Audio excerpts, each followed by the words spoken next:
ദൈവത്തെ ദർശിച്ചവരാണ് വിശുദ്ധർ.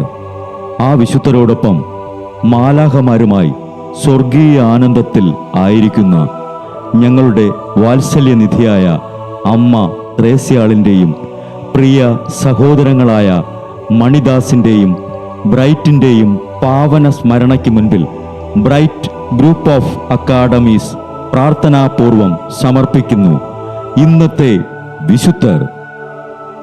അവതരണം അനിൽ കുഴിഞ്ഞകാല. ആശയം മുത്തയ്യൻ ആൻഡ് സെലിൻ പ്രിയ. സംവിധാനം സ്റ്റെനി ആൻഡ് സ്റ്റെനിച്ച്. ഇന്നേ ദിവസം തിരുസഭ മാതൃകയായി നൽകിയ വിശുദ്ധരെ അനുകരിച്ച് പ്രാർത്ഥനയോടെ ആ പാത പിന്തുടരുന്ന നിങ്ങൾക്കേവർക്കും കർത്താവിൻ്റെ തിരുമുഖം ദർശിക്കാൻ കഴിയട്ടെ എന്ന പ്രാർത്ഥനയോടെ ഞാൻ നിങ്ങളുടെ സ്വന്തം ജസ്റ്റിൻ. ഇന്ന് ജൂലൈ 14 ലെലിസിലെ വിശുദ്ധ കമില്ലസിന്റെ തിരുനാൾ. 1550 ഇറ്റലിയിൽ അബ്രൂസി എന്ന സ്ഥലത്ത് തൻ്റെ അമ്മയ്ക്ക് 60 വയസ്സുള്ളപ്പോഴാണ് കമില്ലസ് ജനിച്ചത്. പ്രസവവേദനയുടെ ശക്തിയാൽ അമ്മ ഒരു തൊഴുത്തിലേക്ക് ഓടിക്കയറിയതിനാൽ അവിടെ വൈക്കോലിലാണ് കുട്ടി ജനിച്ചത്. പടയാളിയായിരുന്ന പിതാവ് പിതൃസ്വത്തായി നൽകിയത് തൻ്റെ വാള് മാത്രമാണ്. വാള് കയ്യിലെടുക്കാൻ പ്രായമായതു മുതൽ കമില്ലസ് പടവെട്ടാൻ തുടങ്ങി. ഒരു യുദ്ധം കഴിഞ്ഞ് ആഴമേറിയ വ്രണമോടെ കമില്ലസ് സ്വഭവനത്തിലേക്ക് മടങ്ങി. അഗതിയായ കമില്ലസിന് ഒരാശുപത്രിയിൽ ശിപ്പായിയായി ജോലി ലഭിച്ചു. ക്ഷിപ്രകോപിയായിരുന്നതിനാൽ കമില്ലസിനെ ആശുപത്രിയിൽ നിന്നും പറഞ്ഞയച്ചു. അദ്ദേഹം വീണ്ടും സൈന്യത്തിൽ ചേർന്നു. സൈനിക ജീവിതം കഷ്ടമായിരുന്നു. പുല്ലും കുതിരമാംസവുമായിരുന്നു ഭക്ഷണം. അവസാനം സൈന്യത്തിൽ നിന്നും പിരിച്ചുവിട്ടു. സൈന്യത്തിൽ നിന്നുണ്ടാക്കിയ സമ്പാദ്യമെല്ലാം നശിപ്പിച്ച അവനെ 24-ാമത്തെ വയസ്സിൽ ഒരു കപ്പൂച്ചിയൻ വൈദികന്റെ ഉപദേശം മാനസാന്തരപ്പെടുത്തി. 2 പ്രാവശ്യം അദ്ദേഹം കപ്പൂച്ചിയൻ നൊവിഷ്യറ്റിൽ ചേർന്നു. എന്നാൽ കാലിലെ വ്രണം ഉണങ്ങാത്തത് കൊണ്ട് 2 പ്രാവശ്യവും പുറന്തള്ളപ്പെട്ടു.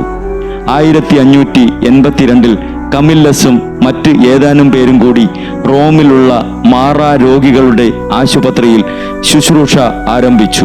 എല്ലാവരും തോളിൽ ഒരു ചുവന്ന കുരിശ് അണിഞ്ഞിരുന്നു. അതാണ് ഇന്നത്തെ റെഡ് ക്രോസ് പ്രസ്ഥാനത്തിന്റെ ആരംഭം.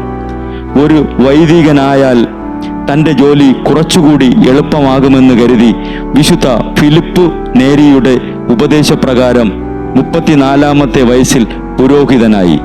നേഴ്സിംഗ് ശുശ്രൂഷയ്ക്കായി സ്വീകരിച്ച ബ്രദേഴ്സിന്റെ ഒരു സഭ തന്നെ അദ്ദേഹം സ്ഥാപിച്ചു.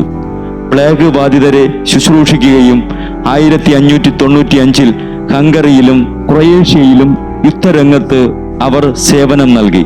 കമില്ലസിന്റെ കാലിലെ വ്രണം മരിക്കുന്നതുവരെ ഉണങ്ങിയിരുന്നില്ല. എന്നിട്ടും ആ രോഗാവസ്ഥയിലും അപരരുടെ സുഖ ദുഃഖങ്ങൾ അദ്ദേഹം അന്വേഷിച്ചിരുന്നു. 1746 കമില്ലസിനെ തിരുസഭ വിശുദ്ധനായി പ്രഖ്യാപിച്ചു. രോഗികളുടെ മധ്യസ്ഥനായ വിശുദ്ധ കമില്ലസെ, രോഗികൾ ഞങ്ങൾക്കു വേണ്ടി പ്രാർത്ഥിക്കണമേ.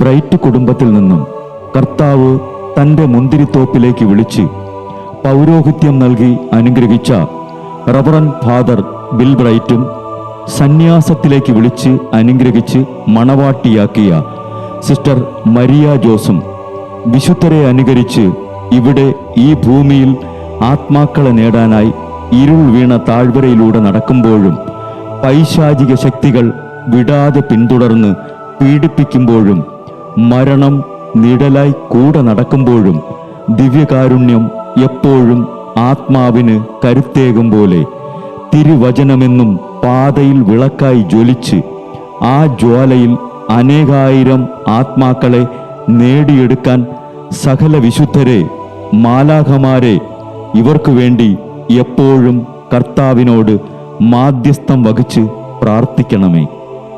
അനുദിന വിശുദ്ധർ നടന്ന വഴിയെ നടക്കുന്ന ഇവർക്ക് പിന്നാലെ കൽപ്പനകൾ പാലിച്ച് കരുത്തോടെ നടക്കുന്ന ഞങ്ങളും ഞങ്ങളുടെ പ്രിയപ്പെട്ടവർക്ക് അരികിലെത്തി നിത്യ സൗഭാഗ്യം പങ്കിടാൻ അനുഗ്രഹമരുളണമെന്ന് കർത്താവെ അങ്ങയോട് ഞങ്ങൾ പ്രാർത്ഥിക്കുന്നു.